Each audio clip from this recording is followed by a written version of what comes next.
A pergunta pairava no ar, afiada e fria como o gelo no copo do meu pai. Você sequer tem como pagar para comer aqui? Zombou minha irmã. Sua voz uma arma cuidadosamente polida. Então, como se fosse um sinal, o garçom se aproximou. Um sorriso caloroso e genuíno em seu rosto. Ele não olhou para Laura, nem para meus pais, nem para o noivo presunçoso ao lado dela. Ele olhou diretamente para mim. Bem-vinda de volta, Dona Sofia, disse ele. Sua voz um zumbido baixo e respeitoso que cortou a tensão. Gostaria da sua mesa de sempre. Meu pai, no meio de um gole de um caríssimo Cabernet, quase cuspiu o vinho. O silêncio que se seguiu foi mais chocante do que qualquer grito jamais poderia ser. Tudo começou há 5 anos, quando abandonei tudo o que minha família esperava que eu fosse. Quando escolhi o calor de uma cozinha em vez da fria certeza de uma sala de diretoria. Eles sempre julgaram minhas escolhas. Descartaram meus sonhos culinários como algo indigno do nosso sobrenome. Mal sabiam eles que, esta noite, ao se reunirem no Mansion, um dos restaurantes mais exclusivos de São Paulo, para celebrar o noivado da minha irmã Laura, eles estavam prestes a encarar o quanto as coisas haviam mudado. Meu estômago se aperta enquanto ajeito meu simples vestido preto. Às vezes, as reservas mais difíceis de fazer são com o nosso próprio passado. Para entender aquele momento, é preciso entender de onde eu vim. Crescer nos jardins, em São Paulo. Ser um Almeida significava algo muito específico. Não éramos apenas ricos. Éramos uma linhagem.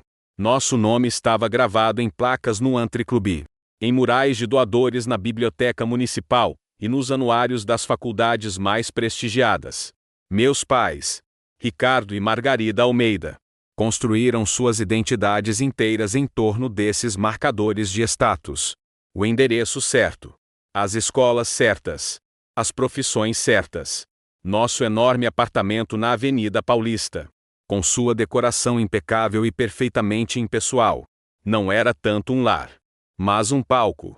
Abrigava eventos de caridade onde minha mãe nos exibia. Os filhos, como acessórios cuidadosamente escolhidos. Seu orgulho diretamente proporcional ao quão bem nos encaixávamos em sua visão de sucesso. Os filhos dos Almeida estão destinados à grandeza. Ela dizia às amigas nos chás da tarde. As palavras deslizando suavemente sobre o tilintar dos copos de cristal. Meu pai assentia com aprovação por trás de seu copo de uísque. Um endosso silencioso e poderoso. Laura já está decidida a cursar direito na USP. E o Eduardo mostra tanto potencial em matemática. Ele será um excelente banqueiro de investimentos. Quando os convidados inevitavelmente se viravam para mim, a filha do meio, aquieta. O sorriso de minha mãe se contraía apenas uma fração de milímetro. Sofia tem inclinações criativas. Ela dizia. A pausa antes da palavra criativas preenchida com um universo de decepção não dita. Ela encontrará seu caminho. O que ela queria dizer era que eu era a anomalia da família. A variável em sua equação de sucesso perfeitamente calculada. Enquanto Laura se destacava no clube de debates, e Eduardo ganhava competições de matemática estaduais, eu passava minhas horas no domínio de Dona Cida. Nossa governanta, a cozinha. A cozinha era o único cômodo em nossa casa que parecia verdadeiramente vivo. Cheirava a fermento e alho, a molhos fervendo e ervas frescas. Um contraste gritante com o cheiro fraco e estéril de lustra MVs que permeava o resto da casa. Dona Cida, uma mulher de coração caloroso de Minas Gerais com farinha sempre empoeirando seu avental, reconheceu algo em mim que meus pais não conseguiam, ou não queriam, ver. Não era um passatempo, era uma paixão genuína. Você tem mão para isso, minha querida. Ela dizia. Sua voz tão rica quanto o azeite que ela regava em tudo. Ela me ensinou a sovar a massa de pão até ficar lisa e elástica. A picar legumes com uma velocidade que parecia mágica. A confiar nos meus sentidos. O jeito que você prova. O jeito que você cheira. Ela murmurava, observando-me fechar os olhos para identificar os temperos em um ensopado. Você entende a comida na alma. enquanto as amigas da minha mãe discutiam leilões de arte e viagens à Europa. Dona Cida e eu discutíamos os méritos de diferentes tipos de manjericão e a temperatura perfeita para selar uma vieira, enquanto meu pai ensinava Eduardo sobre carteiras de ações. Dona Cida me ensinava a fazer um caldo com ossos tostados, que poderia formar a base de 100 pratos diferentes. O mundo dos meus pais era abstrato, construído sobre números e influência. Meu mundo era tangível, construído sobre textura, sabor e alquimia de transformar ingredientes simples em algo extraordinário. Aos 13 anos, eu criava minhas próprias receitas, rabiscando-as em um caderno surrado que mantinha escondido debaixo da cama. Aos 16, eu organizava jantares secretos para meus amigos sempre que meus pais viajavam. Eram eventos elaborados de 5 pratos que eu planejava por semanas, gastando toda a minha mesada em ingredientes de alta qualidade de empórios especializados. Meus amigos se sentavam ao redor de nossa mesa de jantar formal, uma sala geralmente reservada para as reuniões rígidas e sem alegria de meus pais. E seus rostos se iluminavam de prazer a cada prato que eu trazia. Naqueles momentos, servindo comida na qual eu havia derramado meu coração, eu me sentia mais poderosa e mais eu mesma do que jamais me senti tentando corresponder ao nome Almeida. A cozinha se tornou meu santuário, o único lugar onde eu não era uma decepção, onde minhas inclinações criativas eram motivo de orgulho, não de preocupação. A colisão inevitável entre o meu mundo e o da minha família ocorreu durante o meu segundo ano do ensino médio. Era hora de discutir as inscrições para a faculdade.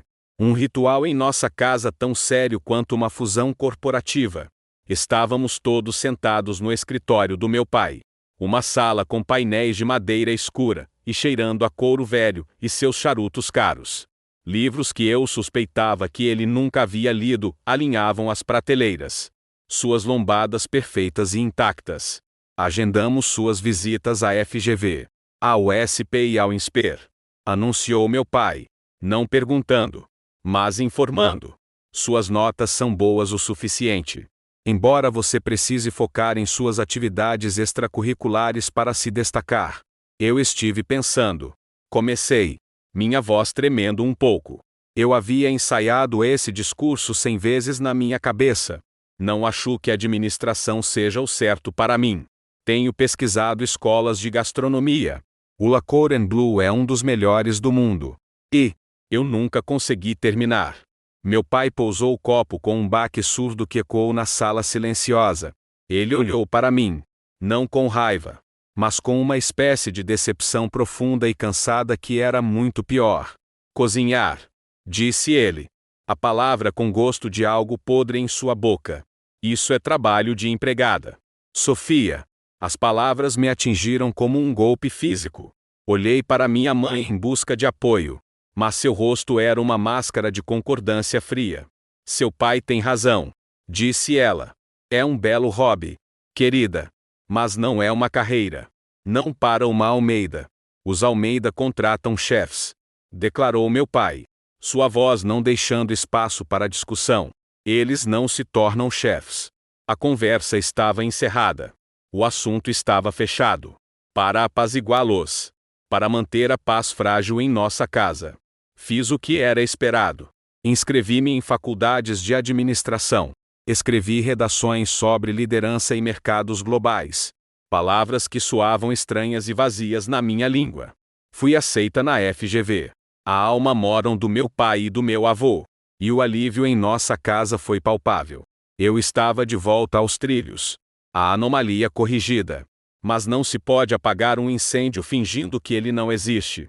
Na faculdade, encontrei maneiras de nutrir minha verdadeira paixão em segredo.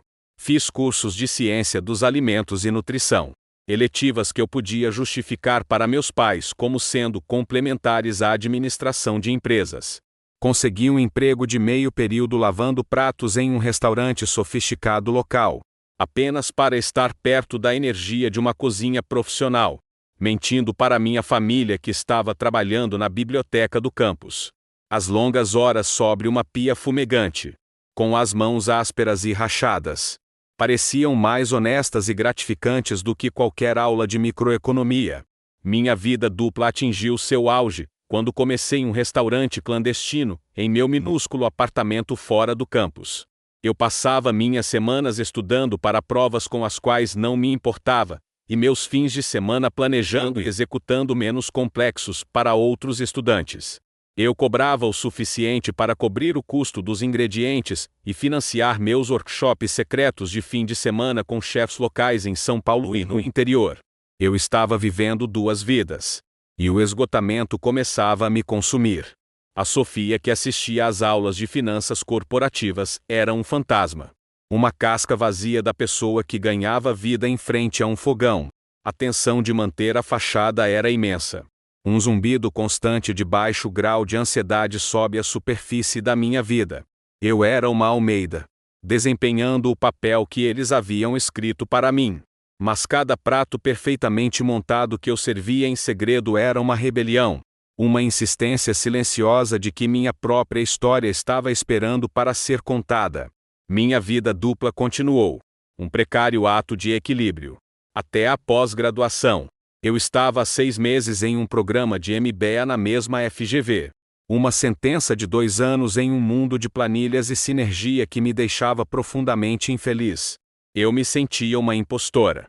Sentada em palestras sobre capitalização de mercado, enquanto minha mente estava consumida pela reação de Mellor e pela maneira correta de laminar massa para croissants. Meu coração não estava naquilo. E minhas notas, pela primeira vez na vida, começaram a refletir minha apatia. Eu estava apenas cumprindo os movimentos. Um contrato que assinei relutantemente com minha família. E cada dia parecia uma traição a mim mesma. Então, o universo enviou um sinal. Não como um sussurro, mas como um trovão. O chefe Eric Jacquin, uma divindade culinária com reputação de perfeccionismo feroz, estava visitando o campus para uma série de palestras na escola de negócios. O tema era o negócio da alta gastronomia. Um título que meus pais teriam aprovado. Eu, é claro, não estava lá como aluna. Eu estava trabalhando. Convenci o diretor de Keiron da universidade a me deixar ajudar na recepção do corpo docente após a palestra, oferecendo-me para trabalhar de graça, apenas pela chance de estar no mesmo ambiente que meu ídolo. Enquanto meus colegas de classe faziam networking com o grande chefe, apertando sua mão e perguntando sobre expansão de marca, eu estava nos fundos, montando centenas de canapés. Um dos itens que insisti em preparar pessoalmente foi um magret de pato selado sobre um brioche tostado com uma redução de cereja e vinho tinto. Era uma mordida simples. Mas a redução era meu orgulho secreto. Levava 8 horas para ser feita corretamente. Um processo lento e paciente de fervura e coagem, até se tornar um xarope perfeito e brilhante que equilibrava doçura, acidez e profundidade. Quando a recepção estava terminando, vi o chefe Jacquin pegar de uma bandeja que passava. Ele parou no meio da conversa, seus olhos se fechando por um momento enquanto provava. Ele não engoliu. Ele o manteve no paladar. Sua expressão indecifrável. Então seus olhos se abriram bruscamente, e ele examinou a sala. Não em busca de um colega acadêmico ou um líder de negócios, mas de um garçom. Seu olhar pousou em mim enquanto eu retirava uma bandeja de copos vazios. Ele caminhou diretamente em minha direção. Uma força da natureza em seu dolman branco impecável. Meu coração martelava contra minhas costelas. Eu tinha certeza de que havia feito algo errado. Você, disse ele. Seu sotaque francês carregado. Mas sua voz precisa. Ele apontou para o canapé meio comido em sua mão. Quem fez isso? Fui eu. Chefe. Consegui dizer. Minha voz mal um sussurro. Ele me olhou de cima a baixo, observando meu uniforme simples de garçonete preta. Minhas mãos que estavam calejadas de meus trabalhos secretos na cozinha. O pato está cozido perfeitamente. O brioche é aceitável. Mas esta redução, ele fez uma pausa, segurando meu olhar. Quem te ensinou a fazer uma redução como esta? Eu aprendi sozinha. Chefe. Admiti. Minhas bochechas corando. Com livros, vídeos, Apenas experimentando. Ele me encarou por um longo momento. Um brilho de algo descrença. Depois reconhecimento em seus intensos olhos azuis. Ele enfiou a mão no bolso e tirou um cartão de visita simples e elegante. Ele não o entregou aos meus colegas de classe que clamavam por sua atenção. Ele o entregou para mim. Você está desperdiçando seu talento aqui, disse ele. Sua voz baixa e séria. Destinada apenas a mim. Esta faculdade de administração vai te ensinar a contar dinheiro.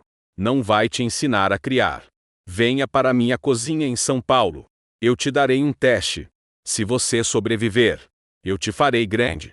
Ele se virou e foi embora antes que eu pudesse responder, deixando-me ali parada com o peso de suas palavras e o retângulo nítido de seu cartão na mão. O cartão parecia mais pesado do que qualquer livro didático que eu já tive. Era uma chave. Uma rota de fuga. Um desafio. Naquela noite, eu não dormi. Fiquei acordada, olhando para o teto do meu estéril apartamento de estudante. Os dois caminhos da minha vida se estendendo diante de mim com uma clareza assustadora. Um era o caminho que minha família havia pavimentado para mim, liso, bem iluminado, e levando a um destino que eu não tinha desejo de alcançar. O outro era uma trilha escura e desconhecida pela mata, cheia de riscos e incertezas.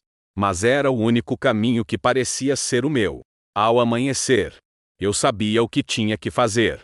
2 semanas depois, eu estava na sala de estar impecável dos meus pais. A sala era decorada em tons de bege e creme.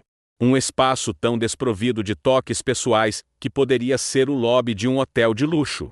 O ar era estéril, controlado, assim como o futuro que eles haviam planejado para mim. Meus pais estavam em um sofá. Meu pai lendo o valor econômico. Minha mãe folheando um catálogo de um leilão de caridade. Laura, em casa de seu primeiro ano de direito na USP, estava no outro, rolando o fim do celular. A cena era um retrato perfeito da vida da família Almeida, juntos, mas separados. Eu tenho algo para dizer a todos vocês. Eu disse. O som da minha própria voz pareceu quebrar a superfície plácida da sala. 4 pares de olhos se ergueram. Suas expressões variando de curiosidade branda à irritação impaciente de Laura. Respirei fundo. Vou abandonar o MBA. O silêncio que se seguiu ao meu anúncio foi algo físico. Era pesado e frio, pressionando-me de todos os lados. Meu pai, lenta e deliberadamente, dobrou seu jornal e o colocou na mesa de centro. Ele removeu seus óculos de leitura e olhou para mim. Seu rosto uma máscara cuidadosamente construída de neutralidade. Como é que é? Disse ele. Sua voz perigosamente baixa. Estou saindo da faculdade. Repeti. Minha voz mais forte desta vez. Recebi uma oportunidade para trabalhar na cozinha do chefe Eric Jacquen. Vou me matricular em uma escola de gastronomia à noite. Isso é absolutamente inaceitável, disse meu pai. Sua voz ainda baixa, mas agora com um fio de aço. Nós investimos tudo na sua educação. Tudo. Menos respeito pelo que eu realmente quero. Contrapus. As palavras mais ousadas do que eu me sentia. Uma faísca de rebelião que eu não sabia que possuía finalmente se acendeu. O rosto da minha mãe, que havia sido um estudo de descrença chocada, endureceu em uma máscara de desaprovação fria. Sofia, isso não é uma discussão. É uma fantasia tola e infantil. Você vai terminar seu curso. Não. Eu disse simplesmente. Não vou. Laura soltou uma risada curta e fria. Sempre a rebelde. Não é. Sofia? Sempre querendo ser diferente. Ela me olhou com uma mistura de pena e desprezo. Vamos ver quanto tempo você dura. Cozinhando por um salário mínimo. O mundo real é muito mais difícil do que seus jantarezinhos. Eduardo, que havia vindo para casa no fim de semana de seu cargo de analista júnior, em uma firma de prestígio, simplesmente olhou para as mãos. O rosto corado com o que eu reconheci como vergonha alheia. Ele não me defenderia. Ele nunca o fazia. Se você seguir com este hobby, disse minha mãe, sua voz frágil como vidro, você o fará sem nosso apoio, financeiro ou qualquer outro. O fundo que seu avô deixou para sua educação será congelado. Você estará completamente por conta própria. Era a ameaça final. Aquela que ela acreditava que me faria obedecer. A retirada do dinheiro e, com ele, a retirada do amor. Ou, pelo menos, a versão deles. Olhei ao redor da sala para os rostos da minha família. A decepção rígida do meu pai. O ultimato frio da minha mãe. A condescendência presunçosa de Laura. A vergonha silenciosa de Eduardo. Naquele momento, percebi que a aprovação que eu busquei por toda a minha vida era uma miragem. Ela só seria concedida se eu me apagasse completamente e me tornasse a pessoa que eles queriam que eu fosse. E o preço por essa aprovação era alto demais. Eu sei, disse eu. Minha voz firme agora. O medo se foi, substituído por uma estranha e libertadora certeza. Estou preparada para isso. Não esperei que eles respondessem. Virei-me e saí da sala de estar. Subi a grande escadaria para o meu quarto de infância. O quarto ainda parecia pertencer a uma adolescente. Uma pessoa que eu não era mais. Puxei uma pequena mala do fundo do meu armário e comecei a arrumá-la. Não as roupas de grife que minha mãe havia comprado para mim, mas as coisas práticas, de ensurrados. Suéteres confortáveis. Minha coleção de livros de culinária, e o caderno surrado cheio de minhas próprias receitas. Deixei para trás a vida de Sofia Almeida, a filha decepcionante dos jardins. Saí daquela casa uma hora depois. A porta da frente se fechando com um clique suave e final atrás de mim. Eu não olhei para trás. Saí naquela noite com nada além de minhas economias pessoais do meu restaurante clandestino. Uma pequena mala e um único cartão de visita que não me prometia nada além de uma chance. Era o mais pobre que eu já estive. E a mais livre. Os 5 anos seguintes foram uma educação brutal e bela. São Paulo não era o sonho glamouroso retratado nos filmes. Para mim, era um crisol.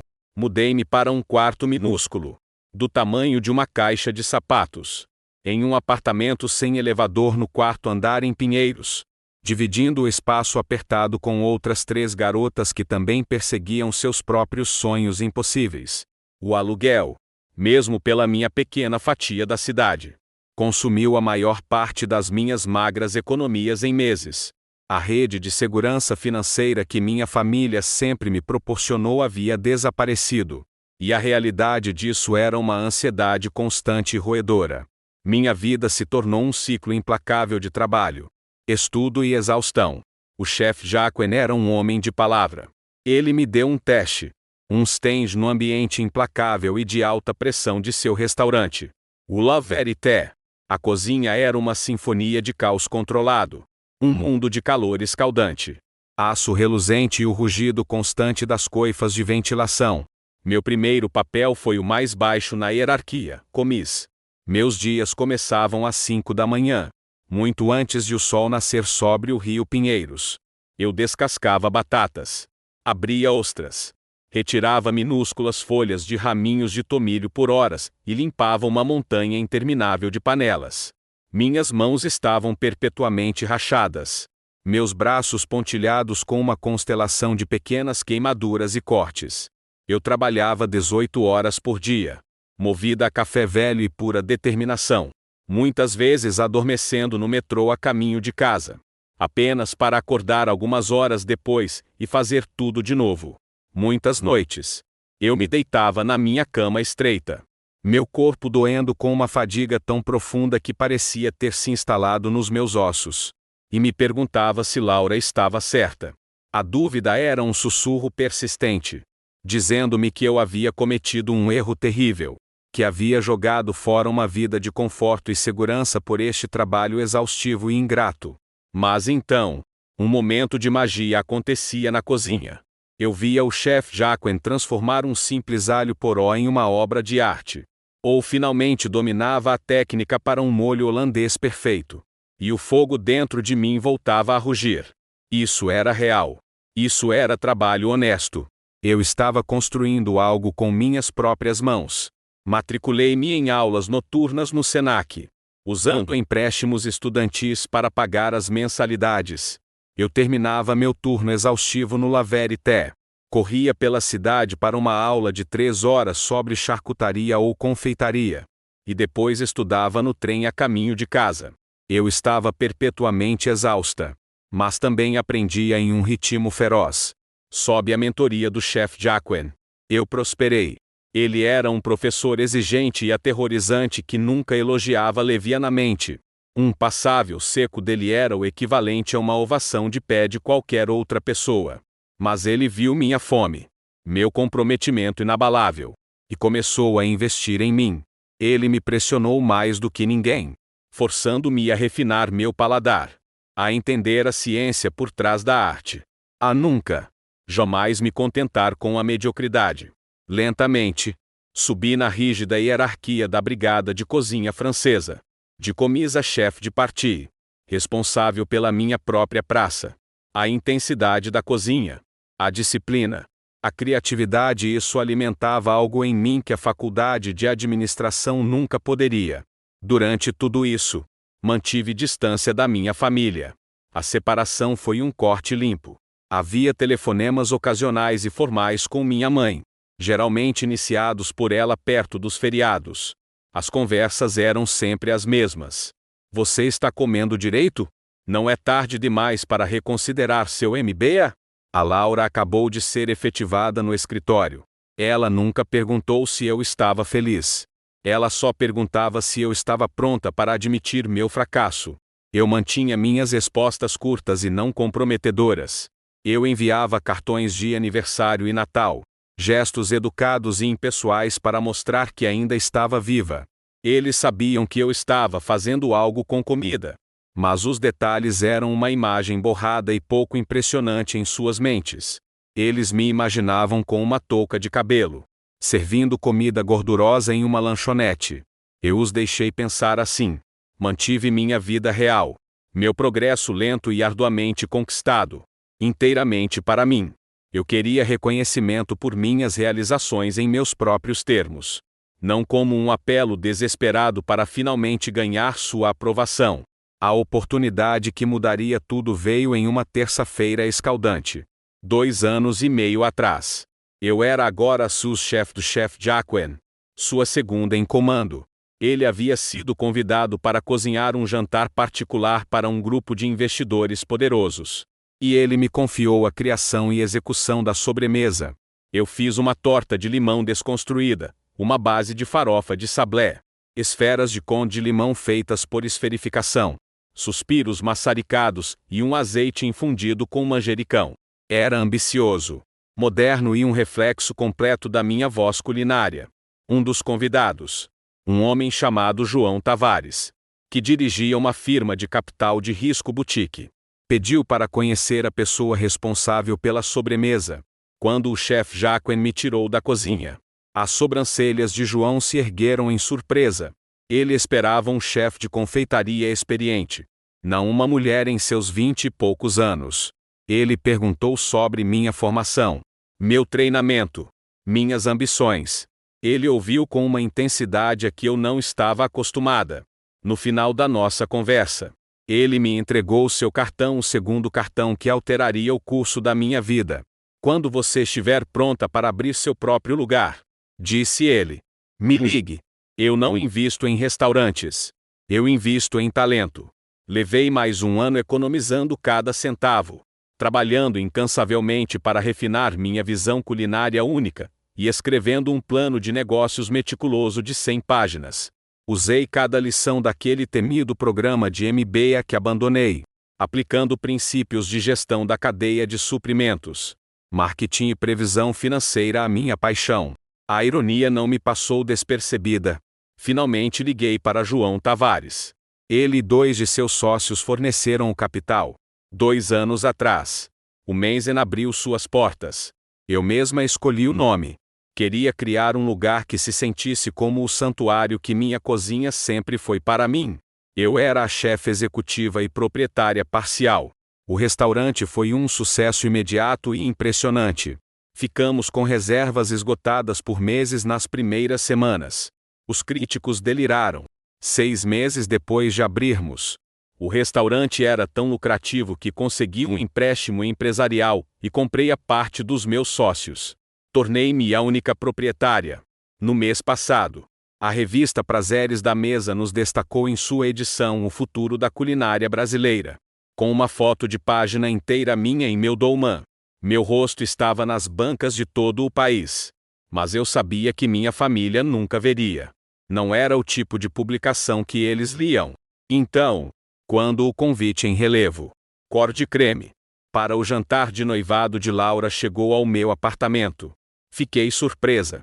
Ainda mais chocante foi o local, meu próprio restaurante. Claro, eles não podiam saber que era meu. Meu nome não estava na porta. A marca era Menzen, não Sofia Almeida. Eles provavelmente o escolheram porque era exclusivo e impressionante. O cenário perfeito para exibir seu status e o brilhante partido de Laura. Por dias, debati se deveria ir. Parte de mim queria recusar, manter a distância segura que eu havia cultivado. Mas outra parte, uma parte mais quieta e curiosa, sentiu um chamado. 5 anos de distância me deram perspectiva. Eu não era mais aquela jovem ferida. Eu estava segura do meu sucesso, de quem eu havia me tornado. Decidi aceitar. Não para buscar validação, mas talvez para finalmente fechar um capítulo. Eu estava pronta para enfrentá-lo sem desmoronar sob seu julgamento. O que eu não havia previsto. O que eu não poderia ter me preparado. Era como seria vê-los sentados na minha sala de jantar, no lar que eu construí do nada, e criticar os próprios pratos nos quais eu havia derramado meu coração e alma. Mas era exatamente isso que me esperava quando empurrei as pesadas portas de vidro do Menzen naquela noite. Meu simples vestido preto parecendo ao mesmo tempo uma armadura e uma fantasia. Eu estava pronta para desempenhar o papel da filha ovelha negra e batalhadora, uma última vez.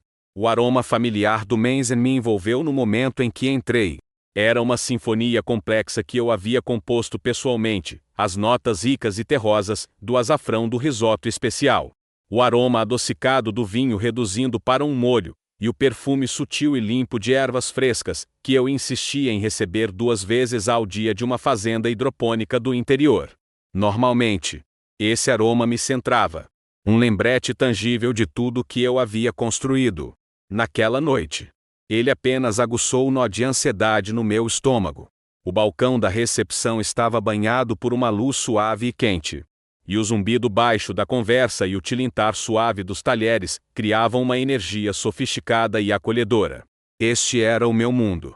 E esta noite, meus 2 mundos estavam prestes a colidir. Eu havia escolhido minha roupa com a precisão deliberada de um chefe montando um prato crucial. O simples vestido preto era um modelo vintage. Sua elegância discreta um segredo que eu guardaria para mim. Meu único acessório era um único fio de pérolas, que pertenceu à minha avó, a única herança de família que levei comigo. Meu cabelo estava preso em um coque elegante. Um estilo prático para a cozinha que eu sabia que minha mãe interpretaria como eu não tendo condições de pagar uma visita adequada ao salão. Eu estava interpretando um papel. E o figurino tinha que ser perfeito. Marcos, meu matrei membro mais confiável da equipe sênior, me avistou imediatamente do outro lado do salão. Seus olhos, geralmente tão compostos, se arregalaram ligeiramente em questionamento. Eu raramente entrava pela porta da frente. E nunca como cliente. Fiz um sutil aceno negativo com a cabeça e articulei as palavras, ainda não. Ele era um profissional consumado. Entendeu instantaneamente. Ele deu um aceno discreto e voltou sua atenção para acomodar um casal em uma mesa de canto. Da entrada, eu já podia vê-los. Eles receberam a melhor mesa da casa. É claro, a mesa 7. No centro da sala. Um reservado semicircular íntimo que oferecia uma vista panorâmica de todo o salão.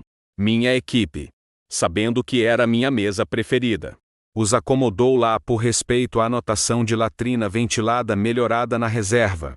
Nunca imaginando que a latrina ventilada melhorada era eu. Minha mãe, impecavelmente vestida com um terninho de grife, examinava o salão com um olhar crítico. Meu pai examinava a carta de vinhos com uma concentração exagerada. Uma performance de conhecedor. Laura estava envolta em um vestido de seda, que brilhava sob as luzes baixas da nova coleção de uma marca italiana. Eu reconheci sentada ao lado dela estava um homem que eu não conhecia. Ele tinha cabelo penteado para trás com gel e um relógio ridiculamente caro, que capturava a luz a cada movimento de seu pulso. Este devia ser Bernardo. O noivo, Eduardo e sua esposa, Alice, completavam o quadro perfeito. Ambos ainda em trajes de negócios formais. Como se tivessem vindo direto de fechar um grande negócio. Celeste, minha recepcionista charmosa e imperturbável, aproximou-se de mim com um sorriso caloroso. Boa noite. Dona, ela se conteve a tempo. Seu treinamento entrando em ação. Eu havia instruído minha equipe que minha privacidade era primordial. Seu grupo já está acomodado. Posso acompanhá-la até a mesa? Obrigada, Celeste, murmurei, apreciando sua rápida recuperação e discrição. Ao nos aproximarmos da mesa, minha mãe me notou.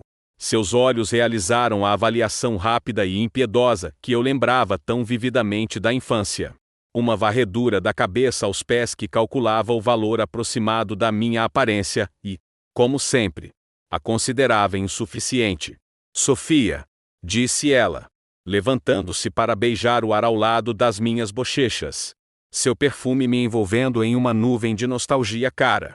Finalmente você chegou. Estávamos começando a nos perguntar. Estou exatamente na hora.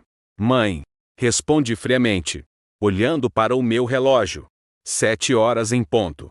Meu pai se levantou, me dando um abraço rígido e desajeitado que terminou com um tapinha nas costas que pareceu mais uma dispensa. Você parece saudável, ele ofereceu, no léxico da família Almeida. Saudável era um eufemismo para você engordou. Era o oposto da magreza quase doentia valorizada em seu círculo social. Laura mal se deu ao trabalho de levantar, simplesmente oferecendo a bochecha para que eu me inclinasse e beijasse. Sofia, este é o Bernardo, ela anunciou, sua voz escorrendo orgulho possessivo. Seu noivo se levantou e estendeu a mão. Seu aperto era muito firme. Um movimento de poder clássico que eu reconhecia de inúmeras reuniões com fornecedores e investidores agressivos. Bernardo Mendonça. Ele se apresentou, como se anunciasse uma marca, formado na FEAUSP, com MBA no exterior. Acabei de virar sócio júnior no BTG Pactual. Não houve um prazer em conhecê-la. Nenhum ouvi muito sobre você. Apenas uma recitação de suas credenciais. A linguagem de amor preferida da família Almeida. Eduardo me cumprimentou de forma mais genuína. Um abraço rápido e um suave, bom te ver. Fia, sua esposa, Alice. No entanto, tinha um sorriso que parecia tenso. Eu descobriria mais tarde que ela havia sido encarregada de encontrar este restaurante impressionantemente exclusivo para o jantar. E estava desesperadamente nervosa sobre se ele atenderia aos padrões impossíveis de seus sogros. Bem, disse minha mãe enquanto eu ocupava o último assento vazio. O couro do reservado frio contra minha pele. Já pedimos champanhe. Espero que seja aceitável. Ela gesticulou para a garrafa de Cog gelando em um balde de prata ao lado da mesa. Notei que eles haviam escolhido a opção não vintage mais cara da nossa lista. Ostentoso, mas não imprudentemente extravagante. Típico. Ao nosso redor, o restaurante zumbia com a energia precisa que eu trabalhei tanto para cultivar. A iluminação era fraca o suficiente para a intimidade, mas brilhante o suficiente para apreciar a montagem artística de cada prato. A acústica era perfeitamente equilibrada, permitindo conversas privadas enquanto ainda se sentia a energia vibrante de uma casa cheia. Cada detalhe, desde o peso dos talheres forjados sob medida até a contagem de fios dos guardanapos de linho, havia sido uma decisão minha. Observei minha equipe se mover com uma graça silenciosa e eficiente. Suas reações sutis ao começarem a perceber que eu estava sentada com convidados. Um drama silencioso e em desenvolvimento que só eu podia apreciar plenamente. José, nosso sommelier, me viu quando se aproximou com o champanhe. Ele era um mestre em sua arte. Um homem que eu havia pessoalmente tirado de um restaurante 3 estrelas em Paris. O mais leve levantar de sua sobrancelha fez a pergunta: devo reconhecê-la? Eu fiz um imperceptível aceno negativo com a cabeça. Excelente escolha, disse ele ao meu pai, apresentando a garrafa com elegância praticada antes de começar a servir. Estamos celebrando um noivado, meu pai anunciou desnecessariamente, estufando o peito ligeiramente, claramente esperando que sua importância fosse reconhecida com um tratamento especial. Parabéns, respondeu José suavemente, seu rosto uma máscara de equilíbrio profissional. O Menzen se sente honrado em sediar uma ocasião tão especial. Estou surpresa que você conseguiu uma reserva, disse eu inocentemente, virando-me para Alice. Ouvi dizer que é bem difícil. Bernardo se inclinou para a frente, ansioso para levar o crédito. Eu tenho meus contatos, disse ele com uma piscadela presunçosa. Tive que cobrar um favor de um cliente que é amigo da gerência. Tive que reprimir uma revirada de olhos. O cliente provavelmente era o Sr. Vasconcelos, um de nós os investidores regulares que ocasionalmente pedia mesas para seus associados de negócios. Fiz uma anotação mental para ter uma conversa discreta com o Sr. Vasconcelos sobre sua escolha de amigos. Bem, que eficiente da sua parte, murmurei, erguendo minha taça de champanhe. A Laura e ao Bernardo. Um casal perfeito e um futuro brilhante. Meu pai brindou, sua voz um pouco retumbante. Todos nós tilintamos as taças. Tomei um gole pequeno e deliberado, notando com satisfação que o champanhe estava servido na temperatura precisa de 8 graus Celsius, que eu havia treinado minha equipe para manter. Então, minha mãe começou, pousando sua taça e fixando toda a sua atenção em mim. Parecia que uma luz de interrogatório havia sido acesa. Conte-nos o que você tem feito todos esses anos. Sofia, você tem sido tão misteriosa. O foco de toda a mesa se voltou para mim. 5 pares de olhos, avaliando, prontos para julgar. Tenho trabalhado, disse eu simplesmente, na indústria de alimentos. Aprendendo, crescendo, ainda com essa fase de cozinhar. Laura suspirou, como se eu tivesse acabado de admitir um vício lamentável e duradouro. Pensei que a esta altura você já teria passado para algo mais substancial. Nem todo mundo foi feito para o caminho corporativo, acrescentou Eduardo. Ele quis dizer isso como uma defesa. Eu acho, mas soou como uma crítica, uma confirmação de minhas habilidades inferiores. Bernardo me olhou com confusão aberta. Então, o que você faz? Exatamente, você é uma chefe, cozinheira, catering, eventos privados, várias funções. Respondi vagamente, deixando que eles preenchessem as lacunas com suas próprias suposições limitadas e condescendentes. Já usei muitos chapéus. Bem, estamos felizes que você esteja conseguindo se sustentar, disse minha mãe com um tom de caridade magnânima que me irritou. Embora sempre tenhamos dito, nossa porta está aberta se as coisas ficarem muito desafiadoras. O adendo não dito era, quando você finalmente cair em si e admitir que estava errada. Nesse momento, Jéssica, uma de nossas garçonetes mais experientes e equilibradas, aproximou-se com um amuse-bouche, uma mordida única e perfeita que eu havia projetado para despertar o paladar. Era uma esfera de melancia comprimida infundida com flor de sabugueiro, coberta com uma gota de purê de alho negro fermentado, e uma única folha de micro-manjericão que eu obtive de uma fazenda urbana especializada em São Paulo. Cortesia da cozinha, anunciou Jéssica, colocando cuidadosamente um dos pequenos e elegantes pratos diante de cada um. Seus olhos encontraram os meus por um breve e fugaz momento. Um flash de conhecimento e lealdade compartilhados, antes que ela voltasse ao seu papel profissional. É só isso? Perguntou Laura, cutucando a única mordida com o garfo. Sua decepção palpável. Estou morrendo de fome. É um amuse-bouche.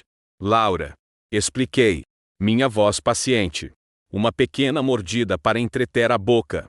A refeição ainda não começou de verdade. Eu sei o que é um amuse-bouche. Sofia, Ela retrucou, sua defensiva se inflamando. Não sou uma selvagem sem cultura só porque escolhi a faculdade de direito em vez de brincar com comida. Observei enquanto cada um provava minha criação. Minha mãe deu a menor e mais delicada mordida possível, sempre consciente das calorias. Meu pai colocou tudo na boca de uma vez, mastigando por um momento antes de engolir, mal registrando os sabores complexos. Eduardo e Alice, para seu crédito, pareceram genuinamente apreciar. Bernardo fez um espetáculo de analisar os sabores como um conhecedor de vinhos, usando termos sem sentido como uma sensação na boca bastante agressiva e um final surpreendentemente ousado para uma fruta. Apenas Laura deixou o dela intocado. Eu não como alho cru, declarou ela, afastando o prato ligeiramente. O alho negro era tudo menos cru. Havia sido fermentado por 60 dias em um ambiente com temperatura controlada. Um processo meticuloso que passei anos aperfeiçoando para criar seu sabor doce, semelhante ao balsâmico. Mas eu não disse nada. Enquanto Jéssica retirava os pequenos pratos, notei o flash de decepção em seus olhos ao ver a criação intocada de Laura. Naquele momento, senti uma onda de proteção, não por mim, mas pela minha equipe. Pelo orgulho que eles tinham em nosso trabalho. Eu havia construído o Menzen não apenas como um negócio, mas como uma espécie de família unida por uma paixão compartilhada pela excelência. Não por sangue e obrigação. A noite estava apenas começando. Mas já, as velhas e sufocantes dinâmicas estavam se instalando como uma mortalha familiar. Eu era a forasteira, a estranha no ninho. Aquela cujas escolhas de vida exigiam justificativa constante. Mas, ao contrário da Sofia de 5 anos atrás, eu agora estava sentada àquela mesa com uma força secreta. Um poder silencioso que estava prestes a virar toda essa dinâmica de cabeça para baixo. Então, contem-me sobre os planos do casamento, eu disse, deliberadamente mudando o foco de volta para a Laura. Foi um movimento estratégico. Uma forma de desviar o interrogatório e observar. Assim que nosso primeiro prato oficial chegou uma delicada composição de tomates coração de boi, queijo stracciatella feito na casa, e um vibrante azeite de manjericão que levei meses para aperfeiçoar. Laura se animou imediatamente, mordendo a isca. Bem, nós reservamos a Igreja Nossa Senhora do Brasil. É claro, ela começou, listando os detalhes como itens em um currículo de prestígio. E a recepção será no Hotel Unique. Limitamos a lista de convidados a 400. 400? Repeti, genuinamente surpresa. Parece enorme. A lista de convidados está ficando incontrolável. Minha mãe interveio. Sua voz carregada com um tom sério e estressado, que ela geralmente reservava para discussões sobre o mercado de ações. Os Matarazzo não estão falando com os Pignatari desde aquele infeliz incidente no iate em Angra. Então não podemos sentá-los na mesma seção do salão. E o sócio do Ricardo insiste em trazer toda a sua família. Eu reprimi um sorriso. A pura gravidade com que eles navegavam por esses intricados cálculos sociais nunca deixava de me surpreender. Para eles, isso não era uma festa. Era uma cúpula diplomática de alto risco. Bernardo se inclinou para a frente. Um sorriso condescendente no rosto. Não é apenas uma celebração, Sofia. É networking. Metade desses convites são investimentos em relacionamento. Um casamento desse calibre abre portas. Solidifica alianças. Exatamente. Concordou meu pai, acenando para seu futuro genro com óbvia aprovação. Bernardo entende o aspecto do capital social dessas coisas. A conversa continuou nesse tom. Um vai-vem vertiginoso sobre befens. Arranjos florais que custavam mais do que meu primeiro carro, e a importância estratégica do mapa de assentos. Eu ouvia em silêncio, dando uma pequena mordida no prato de tomate. Os tomates estavam perfeitamente maduros, explodindo com o sabor doce e ácido do final do verão. A stracciatella cremosa equilibrava lindamente, e o azeite de manjericão adicionava uma nota fresca e herbácea. Era um prato simples, mas que dependia da perfeição absoluta de seus ingredientes. Era um dos meus favoritos. Então, O foco voltou para mim com a brusquidão de um pêndulo. E você, Sofia? Perguntou Laura. Seu tom de repente afiado. Notei que ela mal havia tocado na comida, apenas empurrando os vibrantes ingredientes vermelhos e brancos pelo prato. Alguma perspectiva no seu horizonte? Ou você ainda está muito ocupada com sua culinária? A palavra pairou no ar, pesada com seu desdém. Estou focada na minha carreira agora. Respondi simplesmente, recusando-me a entrar no jogo dela. Carreira? Repetiu Eduardo com uma risada pequena, quase involuntária. É assim que estamos chamando agora? Ele tentou suavizar o golpe com um encolher de ombros. Mas a ferroada estava lá. Minha mãe, sempre a casamenteira, interveio. Sofia, querida, certamente aos 29 anos, você está pensando em se estabelecer. O tempo passa. Tem aquele filho adorável da Ana Lúcia, ele está na administração hospitalar. Eu acredito. Uma área muito estável e respeitável. Não estou procurando ser arranjada. Mãe, disse eu, meu maxilar se contraindo. Bem, suas opções se tornarão mais limitadas a cada ano que passa. Ela persistiu. Sua voz uma mistura de preocupação e julgamento. Especialmente na sua situação. Antes que eu tivesse que formular uma resposta para aquele insulto velado, Jéssica apareceu para retirar os pratos. Percebi que mal havia registrado o sabor da minha própria criação. A tensão na mesa havia azedado meu paladar. Meu estômago era um nó apertado e raivoso. Houve algum problema com o prato? Senhora? Jéssica perguntou a Laura. Seu treinamento profissional ditando que ela perguntasse sobre o prato quase cheio. Estava muito ácido. Respondeu Laura com desdém, sem fazer contato visual. E os tomates poderiam estar mais maduros. Mordi o interior da minha bochecha. Com força. Muito ácido. Eu havia verificado pessoalmente o equilíbrio do pH do vinagrete naquela tarde. Não maduros o suficiente? Aqueles tomates haviam sido selecionados a dedo em seu pico absoluto naquela mesma manhã de uma fazenda orgânica no interior, que os cultivava exclusivamente para o Menzen. Jéssica, para seu crédito, não vacilou. Sinto muito em ouvir isso, disse ela com diplomacia praticada. Vou me certificar de informar a cozinha. Ela me deu um olhar rápido, quase imperceptível, que dizia, não se preocupe. Eu sei que ela está errada. O prato seguinte chegou, vieiras seladas com emulsão de manteiga queimada e alho poró selvagem em conserva. Um especial de primavera do qual eu estava particularmente orgulhosa. Enquanto os pratos eram servidos, observei as reações da minha família. Agora, isso parece mais promissor, declarou meu pai, cortando imediatamente uma vieira gorda com seu garfo. Bernardo girou seu vinho. Um Sancerre que eu havia selecionado pessoalmente para harmonizar com este prato exato. A carta de vinhos aqui é decente, anunciou ele à mesa. Não excepcional, é claro, mas passável para um lugar como este. José, que estava reabastecendo os copos de água por perto, ouviu isso. Suas costas enrijeceram por uma fração de segundo antes que ele recuperasse a compostura. Ele me lançou um olhar rápido do outro lado da sala. Seus olhos cheios de fogo indignado em meu nome.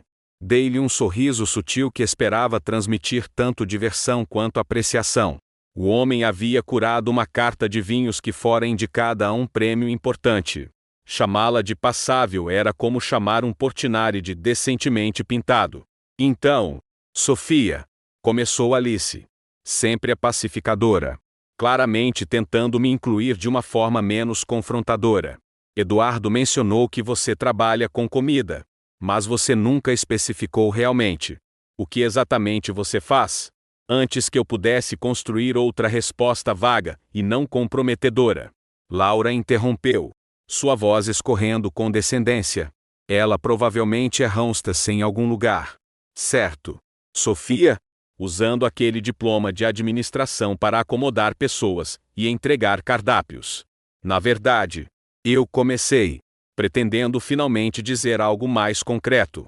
Não há vergonha nisso, interrompeu meu pai, perdendo completamente a malícia no tom de Laura. Todo mundo tem que começar em algum lugar. Embora eu deva dizer, depois de 5 anos, eu esperaria algum nível de avanço. Eu avancei, disse eu baixinho, as palavras parecendo pesadas e inúteis. Para quê? Subgerente no Outback. Laura riu da própria piada. Um som agudo e desagradável. Laura, advertiu Eduardo. Um raro momento de defesa fraterna. Ele parecia genuinamente desconfortável. O quê?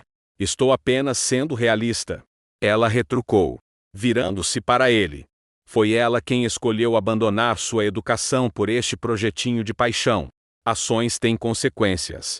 Tomei um gole lento e deliberado do meu vinho, permitindo que as notas limpas e minerais do Sancerre me centrassem, para lavar o gosto amargo de suas palavras. E como vai o direito? Laura? Perguntei, minha voz uniforme. Ainda no Pinheiro Neto? Sua expressão perfeitamente composta se contraiu. Apenas por um segundo. Mas eu vi. Estou entre empregos no momento. Na verdade, disse ela, rapidamente suavizando a rachadura em sua fachada. Tirando um tempo para focar no planejamento do casamento. Ela estava trabalhando horas demais. Interveio Bernardo suavemente, colocando uma mão possessiva em seu braço. Eu disse a ela que minha esposa não precisa se matar em um escritório sem alma. Ela pode se concentrar em trabalhos de caridade e participar de conselhos, como minha mãe faz. Vi outro flash de algo nos olhos de Laura então. Era ressentimento? Frustração? Desapareceu tão rápido quanto apareceu, substituído por um sorriso plácido e agradável. Mas eu tinha visto. A vida perfeita da filha de ouro não era tão perfeita quanto parecia. O prato de massa chegou. Um tagliatelle enrolado à mão com ervilhas frescas, panceta e hortelã. Era um de nossos pratos de assinatura. Aquele que havia sido elogiado no artigo da Prazeres da Mesa. O tamanho das porções aqui é simplesmente ridículo, comentou minha mãe, olhando para o ninho de massa artisticamente arranjado. Todo esse custo por 3 garfadas de comida. É sobre qualidade em vez de quantidade. Mãe, respondi, minha paciência se esgotando. Um menu degustação é projetado para levá-lo a uma jornada através de múltiplos sabores e texturas, sem sobrecarregá-lo. No meu tempo, um restaurante te dava uma refeição decente pelo seu dinheiro. Meu pai resmungou, juntando-se ao coro de críticas. Essa bobagem de nouvelle cuisine é apenas uma maneira inteligente de cobrar mais por menos comida. Assisti em silêncio horrorizado enquanto Bernardo, em vez de enrolar sua massa com garfo e colher, cortava os delicados fios com a lateral do garfo, mutilando o macarrão macio que eu havia enrolado pessoalmente à mão naquela manhã. Foi um pequeno ato de barbárie que pareceu um insulto pessoal. Então Laura, encorajada pelas reclamações do grupo, voltou seu interrogatório ao único assunto que realmente a interessava, meu suposto fracasso. Então, como exatamente você está pagando por um lugar como este com um salário de serviço de alimentação? Sofia? Ela perguntou sem rodeios, o garfo pairando sobre sua massa mutilada. Este é um dos restaurantes mais caros da cidade.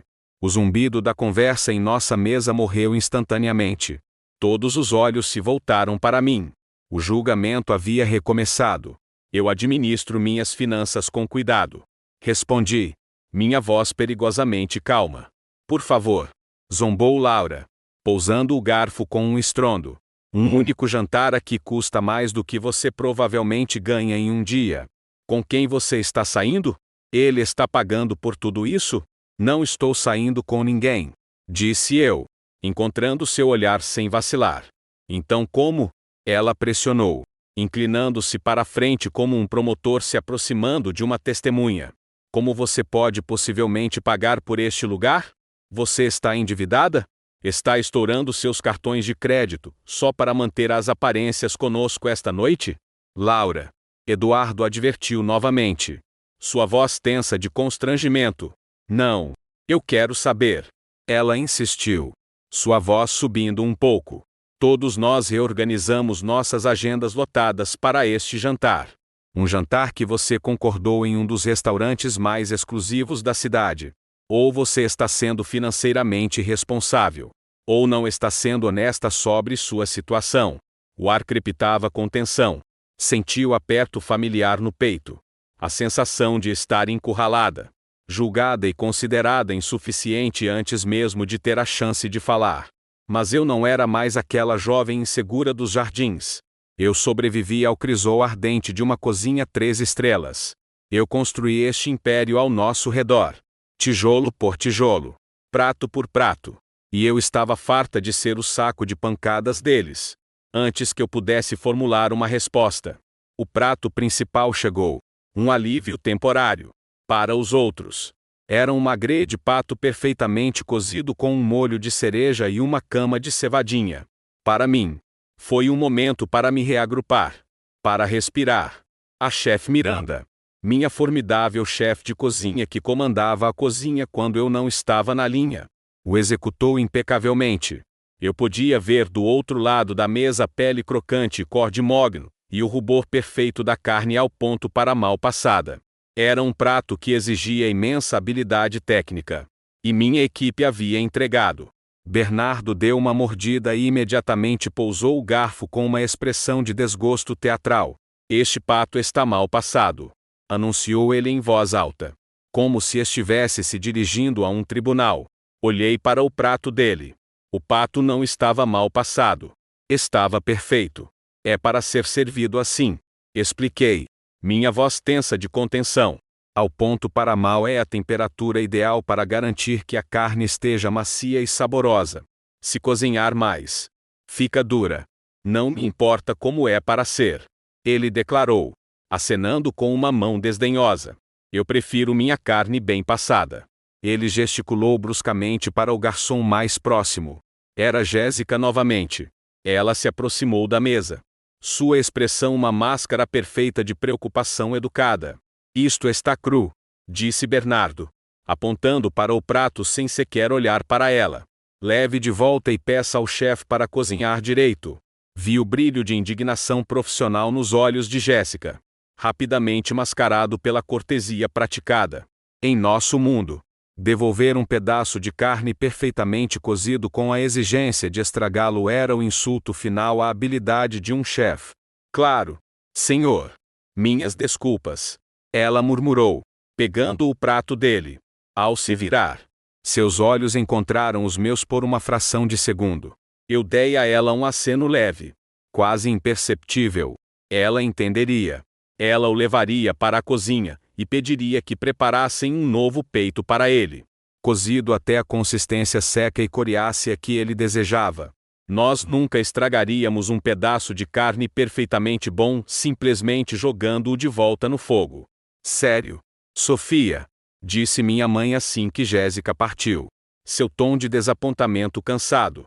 Você ainda não respondeu à pergunta de Laura. Estamos todos preocupados. Como você está pagando por este jantar? A tensão na mesa era agora uma coisa palpável, espessa e sufocante. Todo o julgamento coletivo deles, suas noções preconcebidas do meu fracasso, estavam focados neste único ponto pragmático. Por um momento, considerei acabar com a farsa ali mesmo. Imaginei as palavras se formando em meus lábios. Estou pagando porque cada real que vocês estão gastando esta noite vem diretamente para mim. Imaginei seus rostos chocados. A descrença gaguejante. Mas o momento não era certo. O ato final deste drama ainda não havia acontecido. O pato bem passado de Bernardo retornou. Ele o cortou e, do outro lado da mesa, pude ver que não tinha nada da maciez ou suculência do original. Estava cinza e duro. Muito melhor, declarou ele com satisfação, mastigando a carne arruinada. Meu pai, talvez sentindo que a refeição não era opulenta o suficiente, sinalizou para a carta de vinhos novamente. Vamos pedir outra garrafa, anunciou ele. Algo um pouco mais impressionante desta vez. José se aproximou com a lista pesada e encadernada em couro. Meu pai fez um grande espetáculo de examiná-la, passando o dedo pelas páginas de bordo franceses, antes de pousar em uma de nossas seleções mais caras e raras. Um Chateau Malgão com preço de mais de 4.000 reais. Este aqui, disse ele, batendo na página, deve ser adequado. Eu conhecia aquela garrafa intimamente. Eu a havia selecionado pessoalmente durante uma viagem de compras à França no ano anterior, encontrando-me com um viticultor e provando-a em suas adegas antigas. Era um vinho espetacular, complexo e delicado, e estava completa e totalmente errado para os pratos que eles estavam comendo e a sobremesa que viria a seguir. Era uma escolha nascida não do conhecimento, mas do desejo de exibir riqueza. Posso sugerir outra coisa? Aventurei-me, tentando ser diplomática. É um vinho lindo, mas pode não harmonizar bem com os pratos restantes. Temos um Cabernet da Serra Gaúcha que complementaria-o. Meu pai me dispensou com um aceno irritado de seu pulso. Acho que conheço meus vinhos. Sofia, tomaremos uma algão. José me olhou. Sua expressão uma pergunta silenciosa, pedindo direção. Dei a ele um pequeno aceno resignado. Deixe-o fazer o que quer. Essa não era a batalha a ser travada. A batalha que eu precisava vencer não era sobre a harmonização de vinhos. Enquanto a noite avançava pelo último prato salgado, e para a sobremesa uma torta de limão desconstruída. O mesmo prato que lançou minha carreira às alfinetadas e críticas continuaram. Cada prato era recebido com alguma queixa menor. A tábua de queijos era muito forte. O sorbet era muito doce. A sobremesa, segundo Laura, parecia algo que caiu no chão. Toda tentativa que eu fazia de contribuir para a conversa sobre suas vidas era de alguma forma distorcida para uma acusação da minha. Quando o café foi servido, eu me sentia emocionalmente esgotada. O fardo duplo de suportar a crueldade casual da minha família, enquanto simultaneamente os observava destruir impensadamente o trabalho da minha vida, estava se tornando insuportável. Este restaurante, esta comida, esta experiência era a parte mais íntima e pessoal de mim, e eles a estavam tratando com o mesmo desdém descuidado com que sempre me trataram. Então veio o momento que eu estava temendo e antecipando. A conta, Marcos, que observava a mesa de uma distância discreta a noite toda, aproximou-se com a pasta de couro preta contendo a conta. Ele a colocou, como é de costume, no centro da mesa. Meu pai, agindo por um reflexo patriarcal de uma vida inteira, estendeu a mão para pegá-la imediatamente. Mas Bernardo, sempre o artista, a interceptou com uma suavidade praticada. Por favor, Ricardo, permita-me, disse ele, sua voz transbordando magnanimidade. Considere meu presente. Um pequeno gesto para celebrar a feliz ocasião. Meu pai fez o protesto simbólico esperado antes de aquecer graciosamente. Observei enquanto Bernardo abria a pasta. Vi seu sorriso confiante vacilar. Apenas por um segundo. Seus olhos se arregalando quase imperceptivelmente ao registrar o total no final da conta. Sua expressão mudou de generosidade fácil para choque mal disfarçado. Algum problema? Bernardo? Perguntou meu pai, notando a mudança. Não, não, de forma alguma. Bernardo se recuperou rapidamente, forçando uma risada que não alcançou seus olhos. Apenas, confirmando o cálculo. Eu sabia exatamente o que ele estava olhando. Um menu degustação para 6. Mais minha própria refeição abreviada. 2 garrafas de champanhe premium, e aquele bordo de R$ 4.000 facilmente passaria de R$ 10.000. Não uma quantia ultrajante para um restaurante do calibre do Menzen, mas certamente uma declaração, e talvez uma maior do que Bernardo pretendia fazer. Ele enfiou a mão no paletó, extraindo um American Express Centurion Cod preto com uma lentidão deliberada, certificando-se de que todos na mesa notassem o pedaço de metal exclusivo e de alto status. Laura, talvez sentindo seu desconforto, ou talvez apenas vendo uma última oportunidade para um golpe final e decisivo, escolheu aquele exato momento para voltar ao seu interrogatório anterior. Então, Sofia, disse ela, sua voz escorrendo uma doçura falsa e melosa, você nunca nos disse como está conseguindo contribuir para esta pequena extravagância. Não gostaríamos que você se apertasse financeiramente por nossa conta. Todos os olhos se voltaram para mim novamente. O julgamento final. Eu podia sentir a dinâmica familiar se afirmando uma última vez. Laura, a bem-sucedida. generosamente se oferecendo para cobrir por mim a decepção batalhadora e irresponsável. Eu posso cobrir minha parte, disse eu, minha voz baixa, mas firme. Pode mesmo? Ela pressionou, inclinando-se para a frente, seus olhos brilhando com uma espécie de triunfo cruel. Porque todos nós sabemos o que o serviço de alimentação paga. Sejamos honestos por um segundo. Você sequer tem como pagar para comer aqui? A mesa ficou em silêncio. A pergunta, tão descarada e deliberadamente insultuosa, pairava no ar. Até meus pais pareceram momentaneamente desconfortáveis. Laura, minha mãe murmurou, um protesto fraco e simbólico. Talvez este não seja o lugar. Não. Eu quero saber, insistiu Laura. Seus olhos fixos nos meus. Passamos esta noite inteira fingindo que está tudo bem, que a escolha de Sofia de jogar seu futuro fora não a deixou em dificuldades. Acho que todos nós merecemos um pouco de honestidade. Senti um rubor quente subindo do meu peito para o meu rosto. 5 anos de distância. De construir minha própria vida e meu próprio sucesso. E aos olhos deles, nada havia mudado. Eu ainda era o caso de caridade da família. Ainda aquela que era solicitada a justificar sua própria existência à mesa deles. Bernardo, talvez sentindo uma oportunidade de reafirmar seu domínio após o choque da conta, decidiu participar. Ela tem razão. Sofia, se precisar de uma ajudinha com sua parte, é só dizer. Não há vergonha nisso. Eu não preciso de ajuda, disse eu, minha voz tensa. Então como? Exatamente. Você está pagando por isso?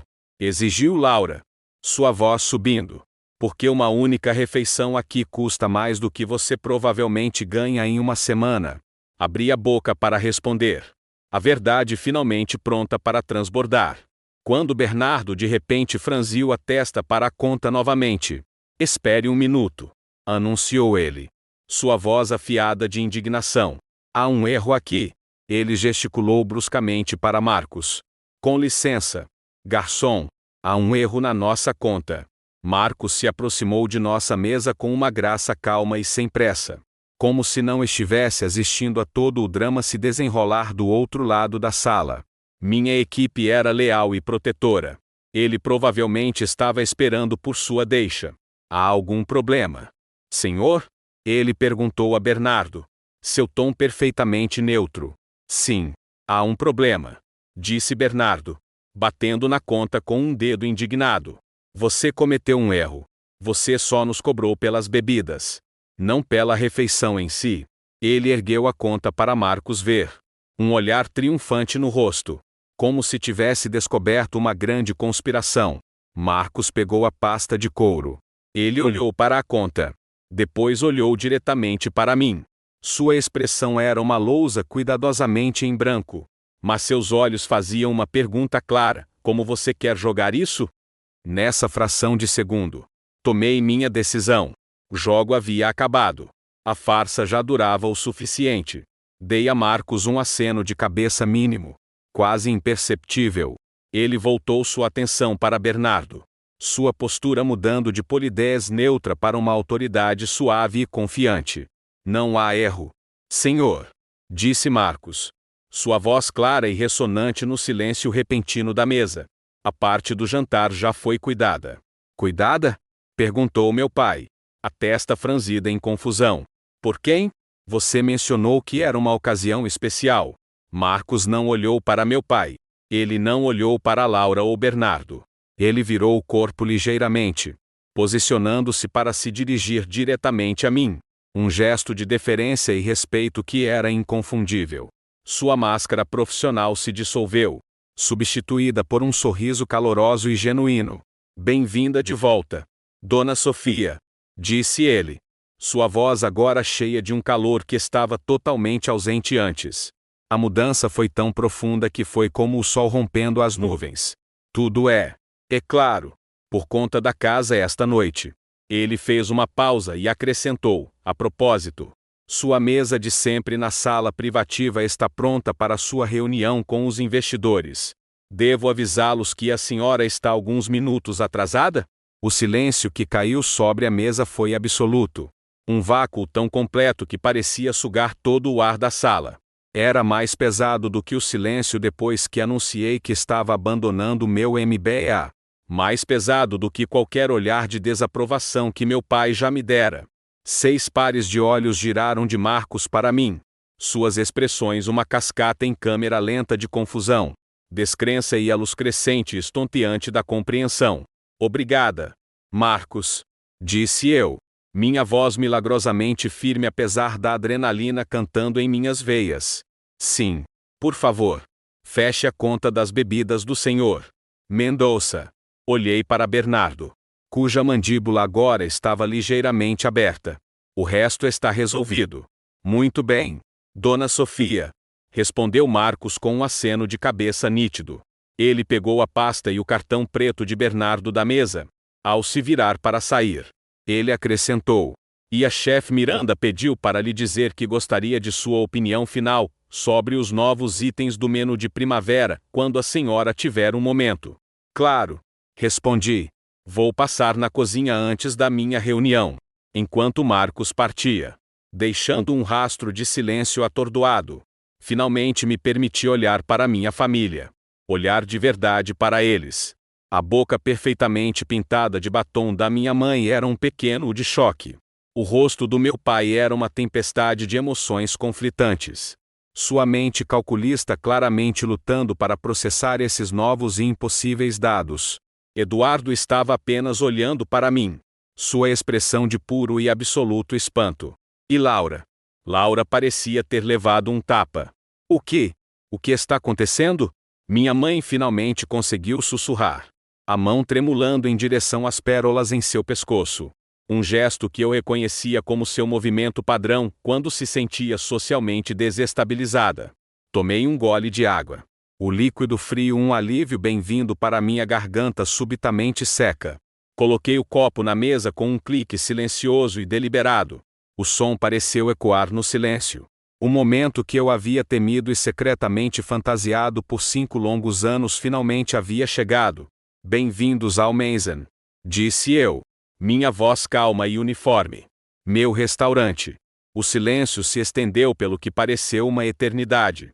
Meu pai foi o primeiro a encontrar a voz. Sua expressão mudando de confusão para um recálculo mental rápido. Seu restaurante? Ele repetiu cuidadosamente, testando as palavras. Você quer dizer, você trabalha aqui? Como gerente? Não, pai, esclareci, sentindo uma calma estranha e serena tomar conta de mim. A dinâmica de poder de nossas vidas inteiras acabara de mudar irrevogavelmente. E a sensação era vertiginosa, libertadora. Eu não trabalho no Mason. Eu sou dona do Mason. Sou a chefe executiva e única proprietária. Isso é impossível. Laura deixou escapar. As palavras uma negação reflexa. Este é um dos restaurantes mais exclusivos da cidade. Foi destaque em revistas. Sim, concordei com um pequeno aceno de cabeça. Prazeres da mesa no mês passado. Gula antes disso. E o estado de S. Paulo nos deu uma crítica de 4 estrelas no ano passado. Bernardo estava me encarando como se eu tivesse de repente desenvolvido uma segunda cabeça. Mas você disse. Você nos disse que apenas trabalhava com comida. Ele gaguejou. Sua confiança anterior completamente abalada. Você foi tão vaga sobre tudo. Porque eu queria ver. Disse eu. Minha voz endurecendo um pouco enquanto olhava de rosto em rosto. Eu queria ver como todos vocês me tratariam se pensassem que eu estava em dificuldades. Se pensassem que eu era um fracasso. E todos vocês deixaram isso abundantemente, dolorosamente claro esta noite. Querida. Por quê? Minha mãe implorou. Sua voz assumindo um tom tenso e persuasivo. Por que você não nos contou sobre uma conquista tão magnífica? A maneira como ela enfatizou a palavra conquista dizia muito. Minha paixão só era válida agora que vinha com uma etiqueta de preço e aclamação pública. Vocês querem a história completa? Perguntei, sem esperar por uma resposta. Depois que saí de casa há 5 anos. Mudei-me para a cidade com menos de R$5.000 no bolso. No primeiro ano, tive 3 empregos. Cozinheira de pré-preparo em um bistrô das 5 horas ao meio-dia. Cozinheira de linha em uma churrascaria no centro das 13 horas às 22 horas. E turnos de fim de semana em uma padaria para pagar o aluguel. Eu dormia 4 horas por noite. Vivia de refeições da equipe Macarrão Instantâneo. Deixei as imagens assentarem, observando suas expressões desconfortáveis. O chefe Jacquen me acolheu. Tornei-me sua sous-chef. 2 anos e meio atrás. Um investidor provou minha comida e se ofereceu para me apoiar. Encontramos este espaço, era uma boate falida na época. Eu projetei o conceito. Desenvolvi cada receita no menu que vocês acabaram de comer. Contratei e treinei cada membro da equipe. Supervisionei cada detalhe. Desde as luminárias até os pratos personalizados que vocês acabaram de criticar. Mas o custo, disse meu pai, sua mente ainda presa nas finanças. A única métrica que ele realmente entendia. Um restaurante deste calibre, nesta localização, o investimento inicial deve ter sido de milhões. 10 milhões. Confirmei, apreciando o olhar de choque em seu rosto. Tornei-me a única proprietária há pouco mais de um ano. Comprei a parte dos meus sócios. Então é por isso que você concordou em nos encontrar aqui? Disse Laura. A ficha caindo. Sua voz pequena e oca. Você sabia o tempo todo. Tudo isso foi algum tipo de teste. Na verdade, não. Corrigia gentilmente. Essa é a ironia. A Alice escolheu este restaurante. Não é mesmo? Alice? Todos os olhos se voltaram para a esposa de Eduardo, que corou um vermelho profundo e doloroso. Eu não tinha ideia. Sofia. Ela gaguejou. O concierge da empresa do Eduardo o recomendou. Ele disse que era o novo restaurante mais impressionante da cidade. Juro, eu não sabia que era seu. Claro que não sabia. Assegurei-a. Ninguém da família sabia. Isso foi totalmente proposital. Mas por que manter em segredo? Pressionou minha mãe, a voz tremendo um pouco. Somos sua família. Teríamos ficado tão orgulhosos. Uma risada curta e aguda me escapou antes que eu pudesse detê-la. Vocês teriam ficado, mãe, orgulhosos. É a mesma família que me disse que cozinhar era trabalho de empregada? A mesma família que me cortou completamente no segundo em que escolhi meu próprio caminho? A mesma família que, há poucos minutos, estava zombando de mim, sentindo pena de mim e perguntando se eu sequer podia pagar para estar aqui? Minha voz estava subindo agora. 5 anos de frustração e dor finalmente transbordando. Vocês não estão orgulhosos de mim, disse eu, meu olhar varrendo seus rostos atônitos. Vocês estão impressionados com isto. Gesticulei ao redor do elegante e bem-sucedido salão. Este sucesso, este dinheiro, este status. Esta é uma linguagem que vocês entendem. Minha paixão nunca foi suficiente. Só tem valor para vocês agora que foi validada por uma crítica de 4 estrelas e uma margem de lucro saudável. Naquele momento, como se convocada pela pura tensão dramática, a chefe Miranda apareceu ao meu lado em seu uniforme branco impecável. Desculpe interromper, chefe, disse ela. Sua presença uma força sólida e tranquilizadora. O grupo Matsuiza chegou para a degustação. E a Sevana da revista está na linha para confirmar sua entrevista para a matéria da próxima semana. Além disso, sua editora ligou novamente sobre os designs finais da capa do livro de receitas. Livro de receitas? Ecoou Laura fracamente, como se não pudesse processar mais uma informação. Saindo no final do ano. Confirmei, virando-me brevemente para Miranda. Obrigada. Diga a Sevana que ligo para ela de manhã. E avise ao grupo Matsuiza que estarei com eles em breve. Enquanto Miranda partia, levantei-me do meu assento, o guardanapo do meu colo caindo no chão. Despercebido, olhei para as 6 pessoas que compartilhavam meu DNA, mas que, até este momento, nunca me haviam visto de verdade. Eles estavam em silêncio, seus rostos uma mistura de choque, vergonha e um respeito crescente e desconfortável. Eu tenho um negócio para administrar, disse eu, minha voz agora desprovida de raiva, substituída por uma finalidade silenciosa e inabalável. Obrigada por virem ao meu restaurante. Espero que tenham gostado da refeição. Virei-me da mesa e me afastei. Cada passo parecendo pesado e incrivelmente leve. O som dos meus próprios saltos batendo no piso de madeira polida parecia ecoar no salão agora silencioso. Eu não olhei para trás. Podia sentir os olhos deles em mim. Um olhar coletivo de choque e confusão. Mas pela primeira vez na minha vida, o julgamento deles parecia impotente, como uma tempestade se formando em uma costa distante. Eu tinha acabado de detonar uma bomba no centro da realidade cuidadosamente construída da minha família. E agora? Eu tinha que caminhar pelos escombros. Mal dei 10 passos em direção à sala de jantar privativa, quando ouvi o clique frenético e estranhamente desajeitado dos saltos da minha mãe atrás de mim. Sofia, por favor, disse ela, a voz tensa, alcançando-me perto do balcão da recepção. Você não pode simplesmente soltar uma revelação como essa e ir embora. Precisamos conversar sobre isso direito. Olhei por cima do ombro para o resto deles. Eles haviam se levantado da mesa e agora estavam agrupados de forma desajeitada perto do bar. Um retrato de desorientação social. Meu pai parecia visivelmente desconfortável. As mãos nos bolsos. Desacostumado a estar em uma situação que não podia controlar com o seu talão de cheques ou sua influência. Bernardo parecia pálido. Totalmente desinflado.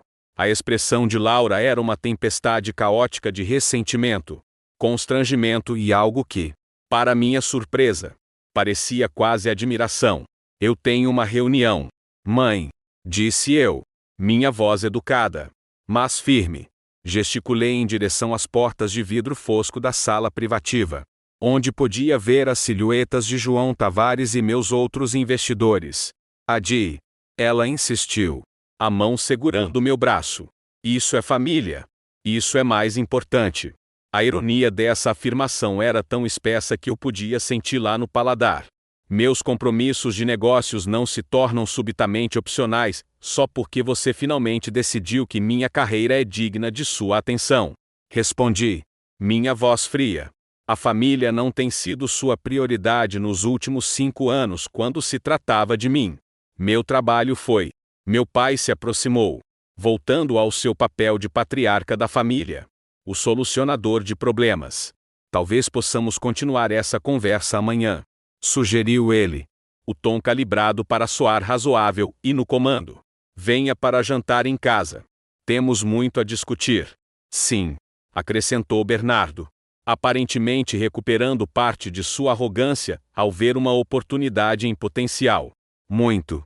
Na verdade, Sofia, minha firma é especializada em investimentos no setor de hospitalidade.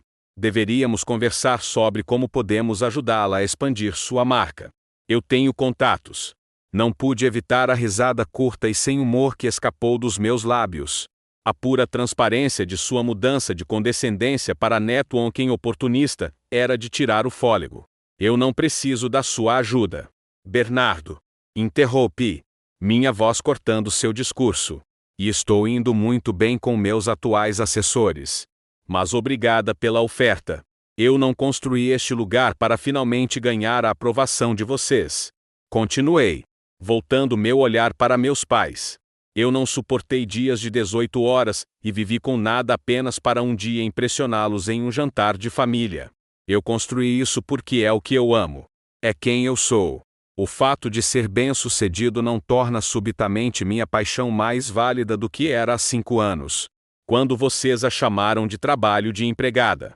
Minha mãe se encolheu como se eu a tivesse atingido. Ninguém está dizendo isso. Querida. Ela recuou, a voz suave e apaziguadora. Estamos simplesmente orgulhosos. Estamos orgulhosos do que você conquistou. Você está orgulhosa, mãe? Perguntei, minha voz baixando para uma intensidade silenciosa. Ou está aliviada? Está aliviada que minhas escolhas não a envergonham mais no entreclube? Está aliviada que agora pode dizer às suas amigas que sua filha, a criativa, é dona de um dos melhores restaurantes de São Paulo? Em vez de ter que murmurar vagamente que eu trabalho com comida? Sua inspiração brusca me disse que eu havia atingido o nervo precisamente. Isso é injusto. Sofia, interveio meu pai. A voz severa. Sempre quisemos o melhor para você. Não, corrigiu. Minha voz inabalável. Vocês queriam o que era melhor para o nome da família Almeida. Vocês queriam o que se alinhava com sua visão rígida de sucesso. Há uma diferença profunda. Miranda apareceu ao meu lado novamente. Uma presença silenciosa e solidária em seu dolman branco. Seu timing era impecável. Chefe, disse ela baixinho. O grupo Raymond está perguntando se a senhora se juntará a eles em breve. Ela estava me dando uma saída. Uma desculpa profissional para encerrar este confronto exaustivo. 5 minutos. Prometi a ela. Ela assentiu e se afastou discretamente. Voltei-me para minha família, que agora parecia um grupo de crianças repreendidas. Eu tenho que ir, disse eu novamente. Quando estava prestes a me virar, Laura deu um passo à frente. Sua maquiagem estava ligeiramente borrada e, pela primeira vez na noite, a armadura de sua compostura perfeita parecia ter rachado. Sofia, disse ela. Sua voz sem a habitual ponta afiada e competitiva. Eu te devo um pedido de desculpas. Ela lutou com as palavras. As coisas que eu disse esta noite foram cruéis. Foram honestas. Respondi. Não de forma cruel. Foram o que você realmente pensava. E esse é o único presente que esta noite me deu. Finalmente pude ver exatamente como todos vocês me veem quando se despojam da polidez. Isso não é justo, Eduardo falou, finalmente se juntando à conversa. Ele parecia genuinamente angustiado. As pessoas fazem julgamentos com base nas informações que têm. Nós não sabíamos. Vocês não sabiam que eu era bem-sucedida. Esclareci, tornando a distinção nítida e clara. Mas vocês sabiam que eu estava perseguindo algo que amava. Vocês sabiam que eu estava trabalhando duro. Para minha família. Isso deveria ter sido o suficiente para me garantir um respeito básico. Não deveria exigir uma crítica de 4 estrelas. Um silêncio pesado e desconfortável caiu sobre o pequeno grupo. Ninguém tinha uma resposta para isso. Era a verdade inegável e feia. Para meu total espanto, foi meu pai quem quebrou o silêncio. Ele olhou para mim. Seu olhar direto. E pela primeira vez, vi algo além de decepção ou orgulho condicional. Vi um lampejo de arrependimento genuíno. Você tem razão, disse ele. A admissão claramente lhe custando muito. Você tem razão. Deveríamos ter apoiado sua paixão, independentemente de seu resultado financeiro. Vindo de Ricardo Almeida, um homem que não admitira um erro em toda a minha vida. As palavras foram um evento sísmico. Para onde vamos a partir daqui? Perguntou minha mãe. A voz pequena. Uma pergunta genuína e incerta. Era outra raridade. Margarida Almeida sempre soube o protocolo social adequado para cada situação. Agora, ela estava perdida. Respirei fundo, considerando sua pergunta. Apesar de toda a dor, apesar dos anos me sentindo uma forasteira, esta ainda era a única família que eu tinha. Um rompimento limpo me dera o espaço para construir minha própria vida. Mas uma parte de mim, uma parte pequena e teimosa, ainda ansiava por conexão. Não a conexão condicional do passado, mas algo real. Ainda não sei, respondi honestamente. Mas esta noite deixou uma coisa clara. Se vamos ter algum tipo de relacionamento daqui para frente, precisa ser em termos inteiramente novos. Não sou o fracasso da família buscando redenção. Não sou a filha rebelde que precisa ser gerenciada. Sou uma chefe de sucesso e uma empresária. E serei tratada com o mesmo respeito que vocês dariam a qualquer um de seus colegas. Claro, concordou meu pai rapidamente, quase ansiosamente. E isso significa que não haverá mais comentários sobre minhas escolhas de carreira. Continuei, estabelecendo as novas regras. Chega de conselhos não solicitados. Chega de tentativas de me arranjar encontros com homens estáveis. E absolutamente nenhuma tentativa de fazer networking através do meu restaurante. Lancei um olhar pontiagudo para Bernardo, que teve a decência de parecer completamente envergonhado. Sobre meu casamento. Começou Laura, hesitante. O que tem? Perguntei, meu tom neutro. Nós. Eu ainda gostaria que você estivesse lá, disse ela, a voz suavizando. Como minha irmã.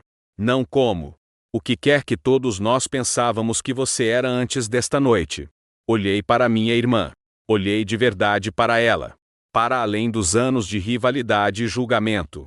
Sob as roupas de grife e ambição. Ainda havia a garota que dividiu um quarto comigo. Que me ensinou a transar meu cabelo. Que segurou minha mão no funeral de nossa avó. Eu estarei lá. Prometi. E então, uma oferta espontânea. Um gesto de boa vontade em meus novos termos. E se você quiser, eu poderia oferecer um jantar para os padrinhos aqui no Menzen. Como meu presente de noivado para você. Os olhos de Laura se arregalaram. Você faria isso? Ela sussurrou. Depois de como nós fomos? Você ainda é minha irmã. Disse eu simplesmente. Mas vamos deixar claro. Não estou tentando comprar sua aprovação. Estou oferecendo algo do qual me orgulho. Em meus próprios termos. Porque eu escolho. Eu entendo. Disse ela baixinho. Um sorriso pequeno e genuíno. O primeiro que vi dela durante toda a noite. Tocou seus lábios. Eu ficaria honrada. Uma trégua frágil havia sido declarada. Uma pequena semente de um novo começo havia sido plantada. Agora, eu realmente preciso ir. Disse eu, gesticulando em direção à sala de jantar privativa. Claro, meu pai assentiu, dando um passo para trás. Seus negócios vêm em primeiro lugar. Nem sempre. Corrigiu gentilmente. Mas esta noite. Sim. Enquanto eles pegavam suas coisas para sair. Acrescentei mais uma coisa. Estou livre para o almoço no domingo. Mas não no seu clube. Há um lugarzinho na Vila Madalena que acho que todos vocês deveriam experimentar. É barulhento. Lotado. E a comida é incrível. Estaremos lá. Prometeu minha mãe. Parecendo aliviada. Grata por este pequeno passo concreto à frente. Observei-o sair do restaurante. Uma procissão silenciosa e subjugada. O mundo inteiro deles havia virado de cabeça para baixo. Suas perspectivas irrevogavelmente alteradas. Quando a pesada porta de vidro se fechou atrás deles. Soltei um suspiro longo e lento que não percebi que estava segurando por 5 anos.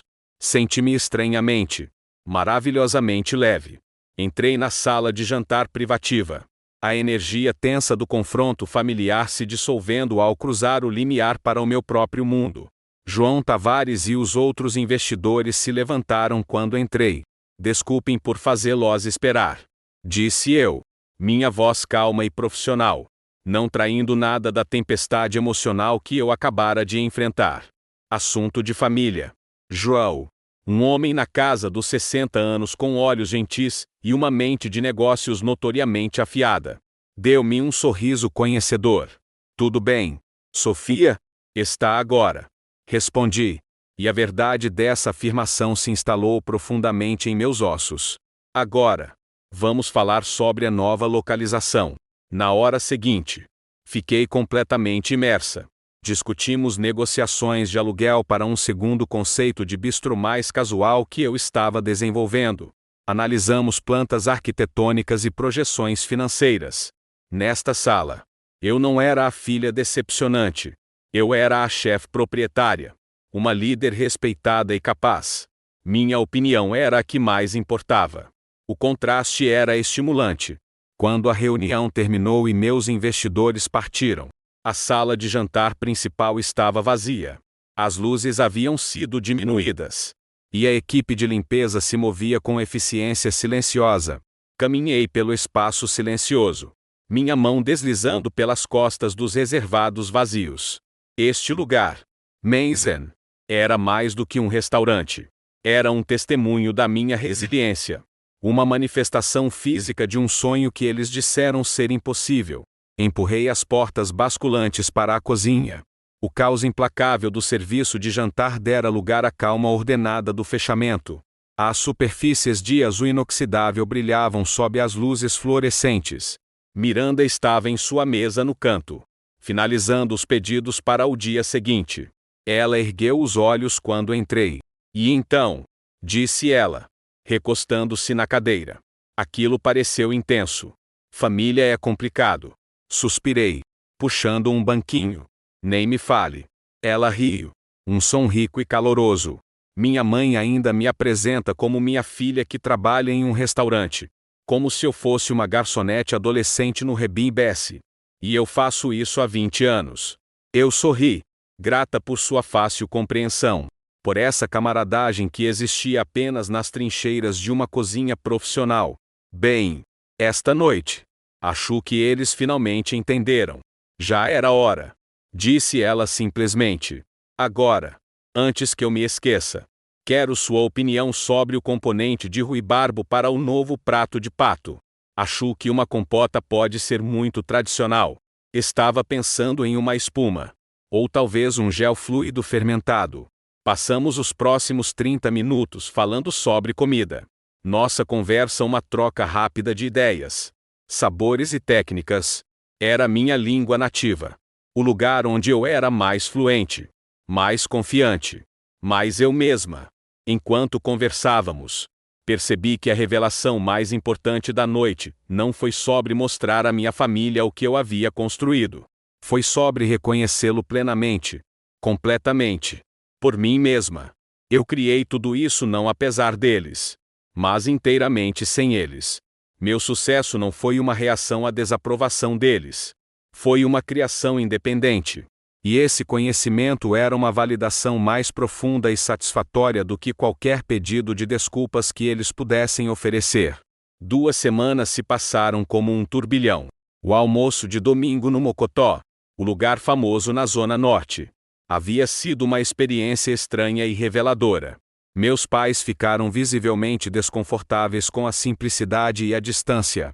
Mas a comida despretensiosa, com alma e magistralmente executada, silenciou suas queixas. Eu nunca soube que um simples baião de 2 pudesse ter esse gosto. Meu pai admitiu, limpando o último bocado do prato com um pedaço de pão. Não foi uma transformação completa, mas foi uma abertura. Uma pequena rachadura na fortaleza de seu preconceito culinário. A dinâmica com minha família estava sendo reescrita lenta e cautelosamente. Minha mãe ligou 3 vezes.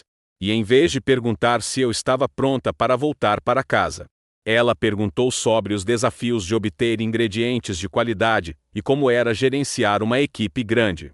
Laura me mandava mensagens frenéticas sobre o planejamento de seu casamento, mas agora elas eram tingidas com um novo respeito, pedindo minha opinião sobre o menu do buffet. Eduardo até me procurou para perguntar se poderia levar seus 2 filhos pequenos ao restaurante em uma tarde tranquila para ver a cozinha. Quero que eles saibam que o sucesso não precisa ter apenas uma cara. Ele disse. Eram começos frágeis. Não há reconciliação dramática e chorosa de um filme. A cura real. Eu estava aprendendo. Acontece em momentos silenciosos e pequenos gestos. A mudança mais significativa, no entanto, foi interna. O desejo desesperado e juvenil por sua aprovação finalmente desapareceu, substituído por um senso de autoestima silencioso e sólido. Essa liberdade recém-descoberta se espalhou por outras áreas da minha vida. Lancei oficialmente um programa de mentoria para jovens chefes de origens desfavorecidas, usando a cozinha do Mensen como sala de aula todo sábado de manhã. Ver uma jovem chamada Zoe, que me lembrava tanto de mim mais jovem, executar perfeitamente um molho complexo pela primeira vez me trouxe uma satisfação mais pura do que qualquer crítica elogiosa. Numa terça-feira à noite, depois que o último funcionário foi para casa, sentei-me sozinha na minha mesa favorita, a mesa 7. Um caderno aberto em uma página em branco. Por semanas, eu lutei para escrever a introdução do meu livro de receitas. As palavras pareciam forçadas, inadequadas. Mas agora, na quietude do meu restaurante vazio, meu lar, eu finalmente sabia o que dizer. Peguei minha caneta. A comida sempre foi minha linguagem mais verdadeira. Escrevi. Quando as palavras falhavam, eu falava através dos sabores. Quando os caminhos pareciam incertos, eu seguia meu paladar. Os pratos neste livro são mais do que apenas receitas. São capítulos de uma vida vivida em busca de autenticidade, não de aprovação. 5 anos atrás, eu estava em uma encruzilhada entre a expectativa e a paixão. Escolher a segunda me custou quase tudo que eu tinha. Mas em troca, me levou ao banquete mais rico que eu poderia ter imaginado.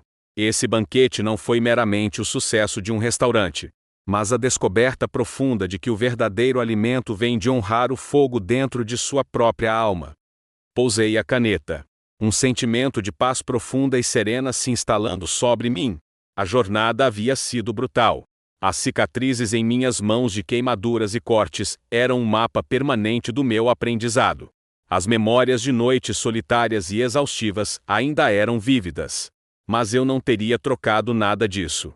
Ao escolher construir minha própria casa em vez de viver naquela que eles haviam projetado para mim, encontrei algo mais valioso do que a aceitação deles. Eu encontrei a mim mesma. A porta do restaurante se abriu suavemente e Marcos enfiou a cabeça para dentro. Desculpe, chefe. Esqueci minhas chaves. Ele me viu na mesa. Tudo bem.